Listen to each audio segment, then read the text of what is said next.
Hey, what's up again, guys? Back for another video. I put up a video about 2 years ago of my last stretch to my inner conch. I stretched it to 0 gauge about 2 years ago, and that video's got a lot of hits. I've had a lot of questions about it, a lot of comments about it. So I thought I'd kind of make a video to kind of touch on some certain things that people have questions about with cartilage stretching.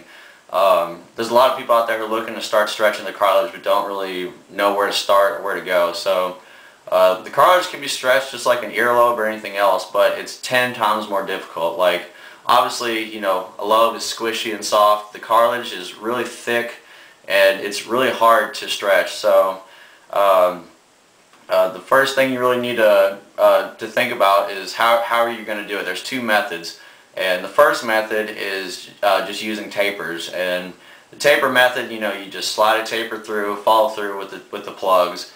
It's really easy, but the problem with cartilage stretching like that is it takes a super long time. Like most professionals actually recommend waiting 6 months between each cartilage stretch. So you definitely want to take your time and go really slow, because if you go really fast, you can end up getting a lot of scar tissue, and it kind of limits your stretching. Once you start getting some scar tissue and buildup of that going on. So you definitely want to take your time, go super slow, and you'll thank yourself in the long run.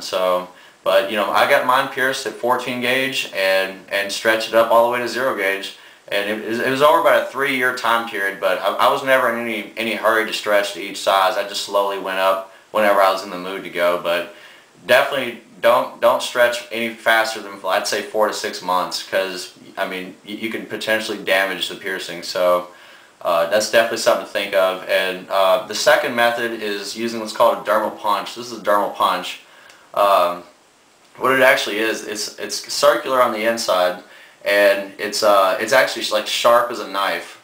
And the way it works is a piercer will they'll press against your cartilage and twist it through, and it actually just burrows through your cartilage and takes a big chunk out. So some states actually don't even allow dermal punches, but if it's available in your state, something to think about. But the problem with that is, with a dermal punch, is that it's a really invasive type of piercing. It's not just like any other type of stretch or piercing. You're actually taking a big chunk of skin out, so the risk of infection is really high. You really have to take super care of it and be really gentle to it for a long time.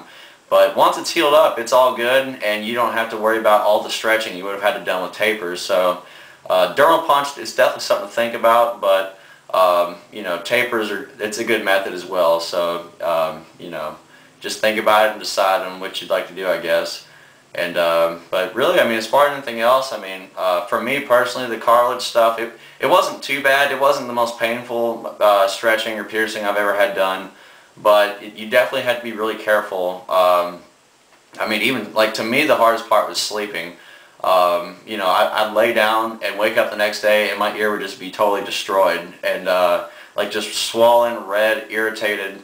And so I actually learned kind of how to sleep, like not pressing my cartilage. Even to this day, I still do it a little bit. I usually wear silicone plugs in my conch, and that definitely reduces the, I guess, the pressure when I'm sleeping. But you always have to kind of take care of it. Always, not put any pressure or force, because even a totally healed, cartilage piercing, if it's been irritated, if you get pushed on the head or something, it can irritate it, and it'll be mad at you for a couple days. So it's it's definitely a more tender type piercing and stretching, but it definitely isn't that bad. So if you're thinking about doing it, I would definitely recommend it. It's not too bad. So like I said, just take your time, and you should be good. So well, I hope this helps, and if you guys have any questions, feel free to hit me up, and if you want to check out some cool plugs, check out our website. Talk to you later.